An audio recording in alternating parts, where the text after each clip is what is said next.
ಮಾತಾಡಿದ್ದು ಸ್ವಲ್ಪ ನಗು ಬಂತು, ನಗುಗಾಗಿ ತಡೆಗಾಗಿ ಮಾತು ಆಯ್ತು. ಜೋರಾಗ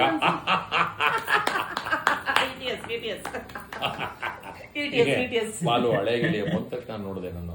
ಅವನು ಏನು ಎಲ್ಲ ಫಿಗರ್ ಎಲ್ಲ ಚೇಂಜ್ ಆಗ್ಬಿಟ್ಟಿದೆ. ಅವಾಗ ಏನು ಸ್ಲಿಮ್ ಆಗಿ ಸ್ಮಾರ್ಟ್ ಆಗಿದ್ದ. ಹೆಣ್ಮಕ್ಳಿಗೆ ಫಿಗರ್ ಅನ್ನೋದು ಕೇಳಿಸ್ಕೊಂಡಿದ್ದೆ, ಆದ್ರೆ ಗಂಡಸರಿಗೂ ಫಿಗರ್ ಅಂತ ಇವತ್ತೇ ಗೊತ್ತಾಗಿತ್ತು. ಹೌದೌದು, ಗಂಡಾಗ್ಲಿ ಹೆಣ್ಣಾಗ್ಲಿ ಫಿಗರ್ ಮೇಂಟೈನ್ ಮಾಡ್ಬೇಕು. ಹಾಗಾಗಿ ಬಾಲು ನೋಡ್ಬಿಟ್ಟು ಪಾಪ ಪರವಾಗಿಲ್ಲ ಈ ಸತಿ. ನಾನು ಅವಾಗಲೇ ಹಾಗಾಗಿದ್ದೆ. ಬಾಲು ಹೀರೋ ಆಗಿದ್ದೆ ಇದ್ದನು, ಸಣ್ಣಗೆ ತೆಳ್ಳಿಗೆ ಬೆಳ್ಳಿಗೆ ರಾಶಿ ಕೂದಲಿತ್ತು. ರಾಶಿ ಕೂದಿ ಇವಾಗಲೂ ರಾಶಿ ಕೂದಿಲ್ಲ ಇಲ್ವಾ? ನೋಡಿ ಸರ್, ಮೇಲ್ ನೋಡ್ಬೇಕು. ಸರಿ ಇರ್ಲಿ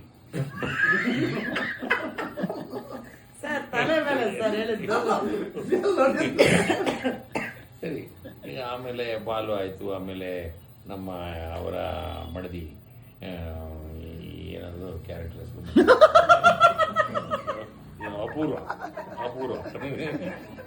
ಅಪೂರ್ವ ಆಮೇಲೆ ಓವರಾಲ್ ಎಲ್ಲ ಆರ್ಟಿಸ್ಟ್ ಬಿಡಿ ಸರ್. ಓವರಾಲ್ ಎಲ್ಲ ಆರ್ಟಿಸ್ಟ್ಗಳು ಬಹಳ ಚುರುಕಾಗಿದಾರಪ್ಪ. ಯಾಕಂದ್ರೆ ನೀವು ನೆನ್ಪು ಮಾಡ್ಕೊಂಡು ಹೇಳೋಷ್ಟ್ರೊಳಗೆ ಟೈಮ್ ಜಾಸ್ತಿ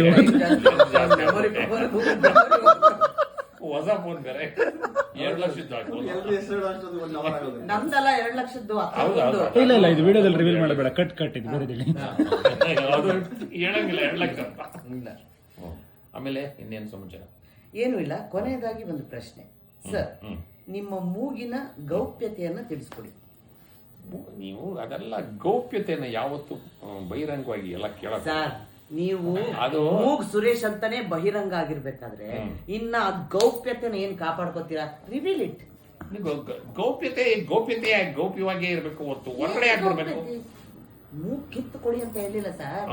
ಈಗ ಮೂಗ್ ಸುರೇಶ್ ಅಂತ ಕರೀತಾರೆ ನಿಮ್ಮನ್ನ. ಹೌದು, ಅದ್ರ ಮಧ್ಯೆ ಏನ್ ಗೌಪ್ಯತೆ ಇಟ್ಕೊಂಡಿದೀರಾ ನೀವು? ಮೂಗ್ ಬಗ್ಗೆ ಹೇಳಿ, ಹೆಂಗ್ ಬೆಳೆಸ್ಕೊಂಡಿದ್ದೀರಾ ಅಂತ. ಬೆಳೆಸ್ಕೊಂಡಿದ್ದೀನಲ್ಲ, ಜನಗಳಿಗೆ ಹೇಳಿ ಹೆಂಗ್ ಬೆಳೆಸ್ಕೋಬೇಕು. ಆಯ್ತು, ಜನಗಳಿಗ ಎಲ್ಲರೂ ಬೆಳೆಸ್ಕೊಂಡ್ರೆ ನನಗೆ ಡಿಮ್ಯಾಂಡ್ ಇಂದಾಗ ಆಗ್ಬಿಡ್ತದೆ. ನೋಡಿ, ಇವ್ರು ಮೂಗಿಂದಾನೇ ಡಿಮ್ಯಾಂಡ್ ಆಗಿರುವಂತ ಮೂಗ್ ಸುರೇಶ್ ಅವರು. ಸೊ ನಮ್ ಜೊತೆ ಕೆಲಸ ಮಾಡ್ತಿರೋದು ನಮಗೆ ಬಹಳ ಹೆಮ್ಮೆಯ ವಿಷಯ, ಖುಷಿ ವಿಷಯ. ಸೊ ಇವ್ರು ಇವತ್ತು ನಮ್ಮ ಹಾಟ್ ಸೀಟ್ ಅಲ್ಲಿ ಕೂತಿದ್ರು. ಈ ಹಾಟ್ ಸೀಟು ಅವರಿಗೆ ಏನ್ ಅನ್ಸ್ತು ಅಂತ ಕೇಳೋದು ಸರ್. ಕೊನೆಯದಾಗಿ ಮತ್ತೆ ಕೊನೆ ಅನ್ನಲ್ಲ, ಇದೇ ಕೊನೆಯ ಪ್ರಶ್ನೆ.